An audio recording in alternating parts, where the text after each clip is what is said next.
Agora sim, eu quero convidar você para abrir a sua Bíblia no livro de Esdras, capítulo de número 3. E eu quero perguntar, qual é a sua prioridade? Antes de você já responder aí, talvez a sua prioridade seja Esdras 3.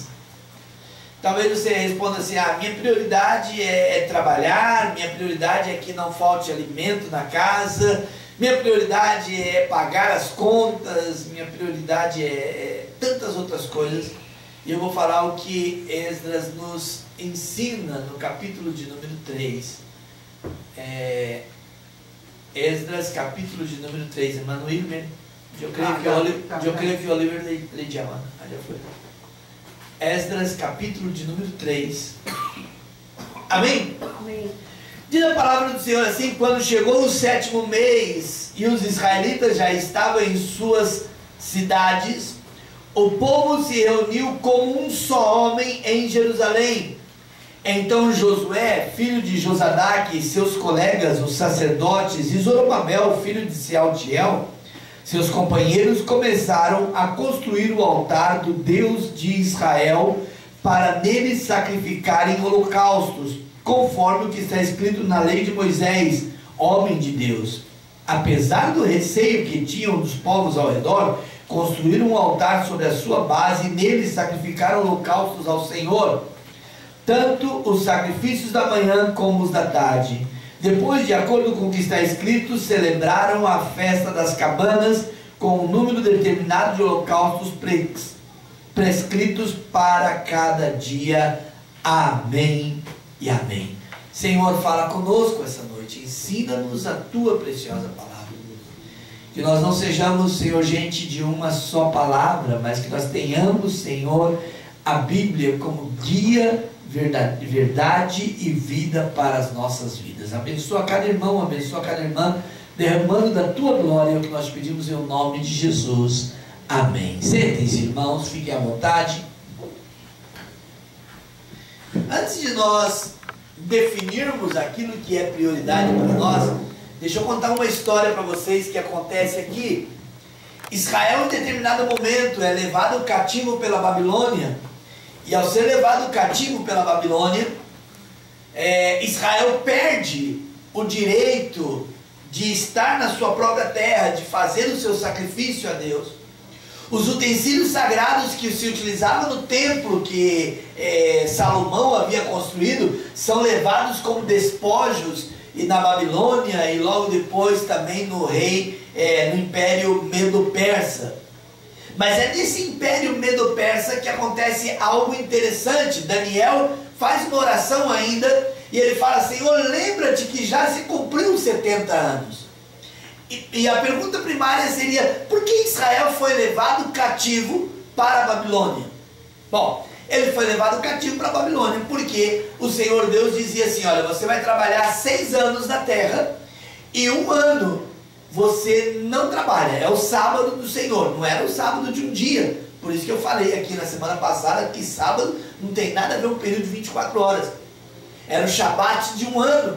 Então durante 1 ano eles iriam colher o que a terra deu, mas não poderiam plantar na terra, teriam que somente colher e dela viver. Mas Israel chegou numa terra que mandava leite e mel, você imagina isso? Havia prosperidade naquela terra. E dessa forma, Israel não guardou o ano do Shabat, ou seja, o ano do descanso. E dessa forma, Israel tinha uma dívida com Deus. Irmãos, deixa eu abrir um parênteses aqui. Nós, muitas vezes, ficamos devendo para uma pessoa ou outra, e isso é muito triste por muitos motivos, mas entendam isso, a Deus ninguém consegue ficar devendo. Ninguém consegue. Deus sempre irá cobrar a sua conta, sempre. E Israel, nessa situação, começou a trabalhar e não guardava mais 1 ano, e não guardava. Quando viu, Israel trabalhou 434 anos e aí estava devendo então 70 anos para Deus. Imagina, deviam 70 anos de descanso.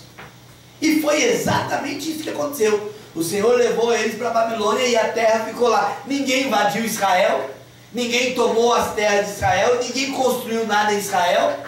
Simplesmente ficou 70 anos ali, a terra parada. E Daniel agora faz uma oração e fala: Senhor, lembra-te que já está vencendo o nosso prazo. Restitui-nos. Não demora muito tempo, sobe um rei ao poder do Império Persa, e o nome dele era Ciro. E Ciro, no capítulo 1 aqui de Esdras, ele dá ordem para que os homens pudessem então ir ali e mover, e Deus agitou o coração dos homens, e ao todo que estava ali exilado era 50 mil homens, sem contar mulheres e crianças. E esses 50 mil pessoas voltam para Israel, é o que você vai ver no capítulo 1 do livro de Esdras. Essas pessoas voltam para Israel, e no capítulo 2, então nós vamos ver que começa a nomear o nome de cada um, começa a ver cada um deles e começa a perceber que eles eram homens de cidadelas. Então eles começam a reconstruir as suas cidades, eles começam a reconstruir os seus lugares. Por isso que lá no livro de Ageu, é fantástico a Bíblia, porque você não vai conseguir ler ela simplesmente, você tem que conhecer toda a cronologia. E aí no livro de Ageu, capítulo de número 2, Ageu pergunta assim: acaso agora, porque Israel, no livro de Esdras 2, então os homens voltaram para suas cidades e começaram a reconstruir as suas cidades. Então no livro de Ageu, capítulo 2, Ageu pergunta assim: acaso agora é hora de vocês cuidarem da casa de vocês e deixarem elas apaneiladas? Eu gosto dessa palavra, ou seja, bem arrumadinha, enquanto a minha casa está destruída. E aí chega esse 7º mês do capítulo 3 que nós estamos vendo aqui, e agora os sacerdotes começam a preparar um altar para adorar a Deus. Note então, qual é a prioridade do homem? Qual é a prioridade da pessoa? No caso dos 50 mil que estavam ali era: eu sou o prefeito dessa cidade, eu sou o cabeça do clã, que é assim chamado, eu sou o homem maior aqui dessa cidade, e eu vou cuidar da minha cidade, e eu vou arrumar as casas, e eu vou organizar tudo de novo, para que outros mais aqui da minha cidade possam vir para cá também. E Ageu para e fala assim: mas será que esse é o momento? Será que essa é a hora de ficar preocupado em arrumar casa, quando a casa de Deus está destruída e está chegando a festa dos tabernáculos, chamada de Hagá de Sucote? Nós falamos sobre as festas de Israel aqui na Escola Bíblica Dominical. Está chegando a festa dos tabernáculos, e a festa dos tabernáculos ela tinha uma característica maravilhosa, porque Israel ele tinha que sair das suas casas, mesmo que morasse numa casa confortável, eles tinham que sair da sua casa e passar uma semana dentro de uma tenda, para lembrar quando Deus tirou eles do Egito e carregou eles de lado para lado, e eles viviam em tendas. Então eles tinham que celebrar esse tipo de festa, lembrando depois que aquele Deus maravilhoso que sempre quis ter comunhão com o homem, em determinado momento ele se tabernaculou, ou seja, ele habitou em um corpo humano, para que pudesse caminhar com o homem, pudesse entender o homem, perdoar o homem. Lembrando também que nós somos templos do Espírito Santo. A festa do tabernáculo ela tem uma coisa muito maravilhosa. E agora os sacerdotes eles olham a casa de Deus destruída, e olham o povo de Israel que havia acabado de voltar de um cativeiro babilônico, de um cativeiro medo-persa, e agora estava voltando para o mesmo erro. Vamos cuidar da nossa vida, vamos fazer de acordo com o que a gente tem interesse, nada mais nos preocupa, nada mais é importante, vamos cuidar das nossas vidas. E então os sacerdotes se colocam em pé e falam assim: está chegando a festa das cabanas, vamos então fazer 3 coisas que são de suma importância. Irmãos, nós só poderemos dizer que Deus é a nossa prioridade, e que pena que hoje não veio todos os irmãos, mas nós só poderemos dizer que Deus é a nossa prioridade quando nós consertarmos o altar, quando nós nos prepararmos para a festa e quando nós formos templo do Espírito Santo. 3 coisas: altar, festa e templo. Repita comigo: altar, altar, festa, festa e templo. e templo. Só aí. E exatamente isso estava acontecendo. Há um caso, deixa eu fazer um paralelo aqui. Há um caso de Elias, lembra disso? Que Elias vai até um determinado lugar e estava lá os profetas de Baal. E eles falaram assim: olha, se Deus é Deus, então ele vai responder com fogo, ele vai derramar fogo e vai responder. Mas aí Elias primeiro faz o quê? Ele restaura o altar que está em ruínas. Ele organiza as coisas. E aqui vem uma diferença muito grande entre fazer um culto a Deus, entre estar em um culto e levantar uma verdadeira adoração a Deus. Levantar uma verdadeira adoração quer dizer que nós vamos nos prostrar diante do Senhor e reconhecer que Ele é o Senhor das nossas vidas. Amém? E foi exatamente isso que Elias fez. Os homens começaram lá a se cortar e sangrar, e Elias ainda zombava e falava: ei, grita mais alto, talvez eles estejam dormindo, talvez saiu Baal, talvez ele esteja por aí ou está ocupado. E quando deu mais ou menos meio-dia, ele falou: pode parar, não deu certo essa adoração de vocês, não deu certo esse culto que vocês ofereceram. E diz a Bíblia que ele restaurou o altar do Senhor que estava em ruínas. Aqui nós encontramos Esdras juntamente com os sacerdotes agora restaurando o altar do Senhor, levantando um altar para Deus. Que a nossa vida, que o nosso sair de casa e vencer esse frio como está esses dias, que vencer a chuva como está esses dias, que seja muito mais do que vir à igreja e seja levantar um altar ao Senhor, levantar um culto de adoração a Deus, de tal forma que o Senhor se agrade de nós, que possa subir um cheiro suave através dos nossos cânticos. E aí não tem nada a ver se nós cantamos bonito, se a gente canta feio, se a gente cantou afinado ou cantou desafinado. Claro que a gente tem que melhorar e fazer o melhor para o Senhor, mas aí já não tem nada a ver. Aí tem a ver com o seu coração estar convicto de que está oferecendo o melhor a Deus. Aleluia. Amém. Não tem nada a ver se a música ela é nova, acabou de sair no mercado, ou se ela é uma música de 1700, não tem nenhuma coisa, nenhuma ligação com a outra. Tem a ver com o seu coração disposto a fazer o melhor a Deus, é se prostrar ao Senhor e saber: se o Senhor não recebeu o meu louvor, então o que será da minha vida? O que será de mim? Elias estava convicto de que Deus iria receber o sacrifício dele. Quando iria receber? Quando ele restaurasse o altar. Como é que está a nossa vida hoje? Como é que estamos nós para nos encontrarmos com o Senhor? Como é que está o nosso altar para se encontrar com o Senhor? É tempo de restaurarmos a nossa vida e falar: Senhor, mora em mim. Foi isso que nós cantamos aqui esse dia, né? Muévete em mim, muévete em mim. Amém?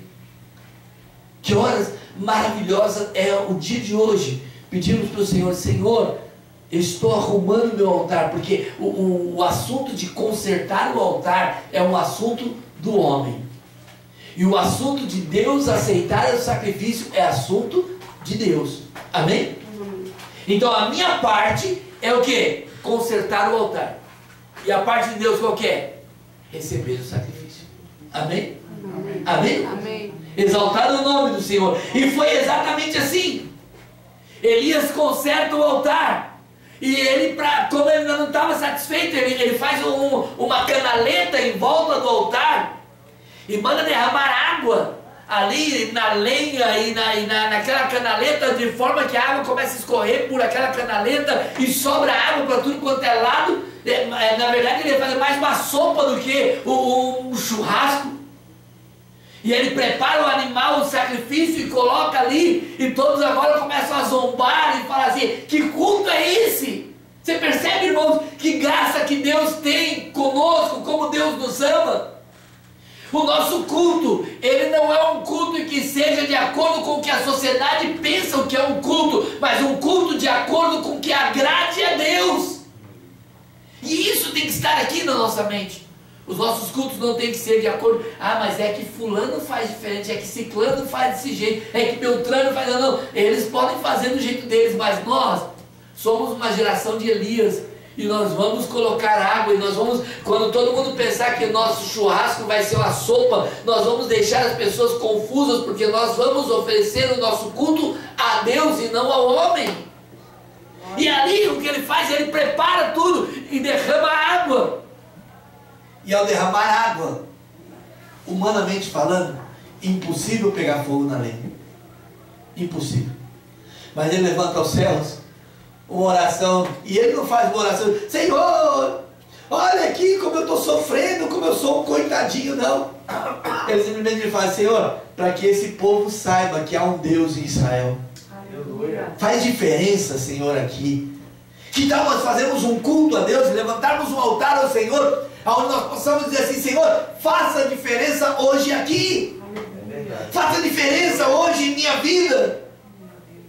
Porque às vezes nós pensamos que Deus está tão longe, Ele está tão ilhado, está tão distante de nós que já não faz mais a diferença. Mas para que faça a diferença, o nosso altar tem que estar arrumado.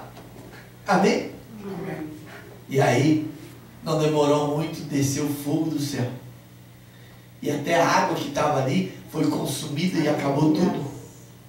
Amém? Elias, mais do que depressa, falou, pega esses 450 profetas de Baal, pega esses 400 profetas de Astarote, 850 contra um, irmãos. Pega e mata tudo. E quando se levantaram e começaram a matar aqueles homens, agora Elias estava com a certeza, Deus ouviu o louvor. Deus ouviu o sacrifício. Deus recebeu o meu culto. Amém? Amém. Quantos de nós poderíamos sair daqui essa noite pensando sobre isso? Vamos agora voltar para o texto de Esdras, capítulo 3. Esdras, a primeira coisa que ele faz, entre muitas coisas, o que você gostaria de conversar? Esses dias eu postei uma foto, e havia algumas mesas, e estava ali a mesa de Davi, a mesa de vários homens famosos, de Esther, né? E às vezes eu pergunto assim, com quem você gostaria de sentar nessa mesa para conversar alguma coisa, né? E a boa parte dos músicos falava, eu quero sentar com Davi, e outros falavam que queriam sentar com o apóstolo Paulo, enfim, e toda aquela brincadeira ali falando. Mas você já imaginou, depois de 70 anos de cativeiro, depois de todas as coisas terem acontecido, agora voltam para Israel, o que você imagina que teria que se fazer primeiro? Nós vamos pintar as casas, nós vamos trocar as portas, nós vamos ter que fazer colocar esses entulhos todos para fora da cidade, tacar fogo e limpar e todas as coisas. Não, Esdras faz diferente. Esdras fala, fiquem atentos, já é a festa dos tabernáculos. Assim como Deus nos livrou do Egito, agora o Senhor também nos livrou da mão dos medos e dos persas, nos livrou da mão dos babilônicos. Então vamos oferecer a Deus algo. E de novo, volta para o altar do holocausto. O altar do sacrifício. Era uma plataforma que Salomão construiu bem alta, diferente da do tabernáculo que nós vamos ver no domingo. Era uma plataforma bem alta, longa, e tinha uma rampa que você tinha que subir com o animal ali para poder sacrificar ali, mostrar todo o desejo que você tinha de louvar a Deus e de sacrificar ao Senhor. Era um lugar que os sacrifícios eram oferecidos de manhã e à tarde. Não cessava o fogo daquele altar ali, e o cheiro daqueles animais queimando, daquelas gorduras queimando ali, não cessava constantemente. Havia diferentes tipos de sacrifícios, nós não vamos entrar nisso hoje, mas o certo era que naquele altar, em todo momento, a lenha não se apagava. Amém? Alguém ia lá, tirava um pouco daquelas cinzas que já não servia mais, para que o fogo continuasse consumindo. Ofertas de carne era reservada, algumas partes da carne eram reservadas para o sacerdote, outras eram queimadas ali. O ponto aqui é que naquele lugar não se cessava de adorar a Deus. Esse é o ponto. Esse é o ponto da nossa vida. Nós somos um sacrifício, um lugar de sacrifício. Nós somos um altar para que a glória de Deus esteja. Então, em nossas vidas, nós não podemos cessar de adorar a Deus. Nós não podemos deixar. E por que não podemos deixar? Porque simplesmente a glória de Deus tem que arder no seu coração. Tem que arder a cada momento. A glória do Senhor tem que arder em seu coração. Uma outra coisa que fala sobre essa preparação de Esdras era a festa.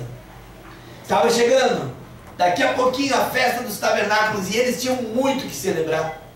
As suas casas, como dizia o profeta Ageu, apaneladas, todas arrumadinhas, elas ficariam mais uma vez fechadas, e eles mais uma vez agora montariam tendas, e entrariam para dentro das tendas, e estariam celebrando o Haggai e Sucote, e ali eles estariam cantando e louvando a Deus e exaltando o Senhor, e as suas casas bonitas ficariam, porém, teria que levar o sacrifício em determinado lugar. Teria que se levar esse sacrifício, teria que ir para um canto. Aonde nós vamos? Não havia um tabernáculo, não havia um templo, não havia um altar. Então os sacerdotes começam a correr apressadamente para martelar e preparar um altar para que as pessoas pudessem sacrificar a Deus. Aqui nós temos uma outra lição. É função do sacerdote, é função do pastor preparar um ambiente propício para que você possa adorar a Deus. Amém? O pastor que não prepara um ambiente propício para a igreja adorar a Deus. E quando eu falo ambiente propício, não é que tem que preparar aqui a plataforma. Não, preparar condições para você adorar a Deus. Te dar o direito de você glorificar ao Senhor. Você quer bater palma, bata palma. Você quer chorar, chora. Você quer ficar em pé, fique em pé. Mas louve a Deus com alegria. Amém? Amém. Cada lugar tem uma característica diferente. Você vai no Nordeste e começa a pregar, e o povo grita, e o povo bate palma, e o povo vibra no culto. Você vai em algumas regiões, aqui mais ao sul assim, são um pouco mais quietinhos. Você vai em outros lugares, as pessoas ficam ali dispersas. Quando mistura tudo, você é uma mescla de louvor, de adoração e de silêncio que gera toda uma confusão. Você vai em alguns outros países, você está pregando e as pessoas, elas aí onde estão, elas se levantam e dobram o joelho e começam a orar. E você está pregando e as pessoas vão dobrando o joelho. E você fica olhando, meu Deus do céu, o que está acontecendo? Mas é porque o pastor, o sacerdote, preparou condições para que a pessoa adore a Deus do seu jeito. Amém? Amém. Você vai em alguns lugares, começa a pregar, e a pessoa está sentada e ela levanta e fica em pé e começa a glorificar o Senhor em pé, e você fica olhando, meu Deus do céu, mas está pregando, e como é que fica em pé desse jeito, bagunça todo o culto? Por quê? Porque o sacerdote deu condições para a pessoa louvar a Deus como ela queira. Você vai em outros lugares, as pessoas começam a sentir a presença de Deus, e elas saem dos seus lugares. O pastor está pregando, e elas saem dos seus lugares, e elas dobram os joelhos aqui, a plataforma aqui, e ficam aqui chorando e falando com Deus aqui na plataforma, enquanto o culto vai acontecendo, o pregador está pregando, as pessoas estão aqui orando e falando com Deus. E era assim que estava acontecendo. Alguns homens, como nós vimos aqui, diz a palavra do Senhor, o Jesua, filho de Josadaque, os colegas de sacerdotes, e também Zorobabel, filho de Sealtiel, eles começaram a preparar aí as coisas para que as pessoas tivessem liberdade para servir a Deus. Por quê? Porque estava chegando uma festa de suma importância. Só que havia um problema. Havia um grave problema. O templo de Israel, que Salomão havia construído, ele havia se perdido. Acreditavam que havia sido profanado, porque levaram as riquezas do templo embora, e havia se perdido. E eles não tinham onde adorar a Deus. Então esse homem, por nome de Zorobabel, ele constrói um templo. Mas um templo muito feio, muito pequenininho, muito estranho. Era festa. Era dia de adorar a Deus, era dia de buscar a face do Senhor, mas o templo era muito feio, então o povo preferia entrar nas sinagogas e preferiam estar em outros lugares do que estar ali. E daí vem o profeta Ageu e fala para ele assim: olha, Zorobabel, não fica triste, porque a glória da segunda casa será maior do que a primeira. Mas não estava se discutindo sobre o templo mesmo, porque a segunda casa não estava falando do tabernáculo, porque esse era o terceiro templo que estava sendo construído. O primeiro foi o tabernáculo, que é o que nós estamos estudando dia de domingo. O segundo templo, o templo de Salomão, e agora era o templo de Zorobabel. Depois nós vamos ver o templo de Herodes. Amém? Então não estava falando dessa casa onde se adorava a Deus, mas estava falando do corpo humano. A primeira casa era Adão, e a glória da segunda casa, que seria o Senhor Jesus, Deus manifesto em carne, que viria habitar ali. O que acontece, irmãos, num caso como esse, é que o templo que Deus busca não é um templo físico, onde as pessoas podem sentar, onde as pessoas podem estar ali, mas o templo que Deus busca é o coração do homem. Deus quer habitar em você. Amém. Amém. Deus quer habitar em você. Mas para isso, você tem que vir ao culto para celebrar uma festa. Ah, pastor, mas a gente está cansado. Puxa vida, pastor, a vida não está fácil, a gente está trabalhando demais, a gente está se esgotando. Claro que sim. Imagina, um dia friozinho como hoje, só quer saber de cama, alguns que vão tomar uma sopa quentinha ou um caldo e voltar a dormir.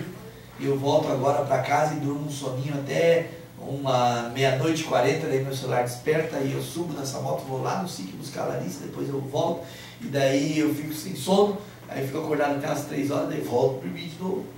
Amém? Claro que a gente está cansado. E amanhã, 8 e pouquinho, levantamos de novo e começa toda a correria de novo, e todo o trabalho, claro. Só que o cansaço, ele é físico, ele é a carne. Ele subjuga a nossa carne, ele faz com que a nossa carne tenha vontade de ficar jogado na cama, tudo isso é pertinente, mas a nossa alma, a nossa mente deve estar sempre voltada para fazer o melhor a Deus. Amém? Porque Deus conhece você, Deus conhece o seu coração, Deus sabe quem é você. É óbvio que a carne está cansada, é óbvio que você muitas vezes fala: meu Deus do céu, eu não devia ter nem vindo para o culto, porque eu estou tão exausto que eu não tenho como oferecer o melhor para Deus. Mas quando você faz uma oração sincera dessa maneira, Deus reconhece em você um lugar de habitação e Ele abençoa a sua vida. E foi exatamente isso que esses homens fizeram. E por quê? Porque Deus te fez exclusivamente dele e para Ele. E Ele falou: e eis aqui, estarei convosco todos os dias. Por quê? Porque você é exclusivo do Senhor. Deus, foi Ele mesmo quem fez tudo novo através da glória da segunda casa. Foi Ele mesmo que fez tudo novo através da manifestação terrenal do nosso Senhor Jesus Cristo. Foi Ele próprio, o Senhor, que adotou a cada um de nós para sermos da sua própria família. Então, nesse sacrifício, nessa festa, nesse templo, nós temos que sempre bater no peito e falar: mora em mim, Senhor, mora em minha vida. Não olha hoje porque eu estou cansado, não olha hoje porque eu estou com sono, não olha hoje que eu estou com dor, mas mora em mim, para que sempre haja o melhor para o Senhor. Amém, irmãos? Amém. Vamos ficar em pé? Aleluia.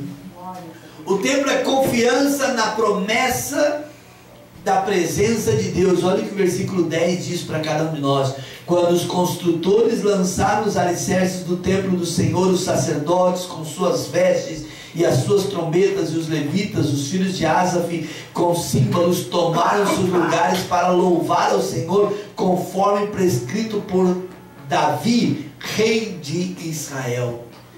O templo é a promessa da presença de Deus. Você é promessa da presença de Deus. O povo ansiava que a nuvem parasse em algum canto para eles construir o tabernáculo e a glória de Deus se manifestar. Que nós possamos ansiar para que a glória de Deus esteja em nossa vida. Na dedicação do templo de Salomão, desceu uma nuvem e cobriu toda aquela terra, aquele templo, e eles começaram a adorar ao Senhor. E o meu convite essa noite é: ofereça-se completamente a Deus. Aleluia. Fala: Senhor, eu sou todo seu, Senhor, minha vida é tua. Como disse a irmã Karen, cantou na última semana aqui, acho que na quarta-feira: a minha vida é do Mestre. Amém? Senhor Jesus Cristo, obrigado, Senhor, por tua preciosa palavra. Obrigado, Senhor, por ter falado aos nossos corações e ter derramado graça sem limites sobre as nossas vidas. Agora, Senhor, leva-nos em paz. Que a tua palavra ache guarida em nossos corações, que nós possamos sempre, Senhor, pensar no altar, na festa e no templo. E que nós possamos ter essas características em nós, Senhor, para que aonde nós estivermos, a tua presença possa habitar em nós. Abençoa cada um dos meus irmãos, leva-os na tua paz e guarda-os, Senhor. Livra, Senhor. Livra dos homens malfeitores, dos carros governados, das pessoas mal intencionadas, derramando da tua bênção. É o que eu te peço em nome de Jesus. Amém e amém. Igreja do Senhor.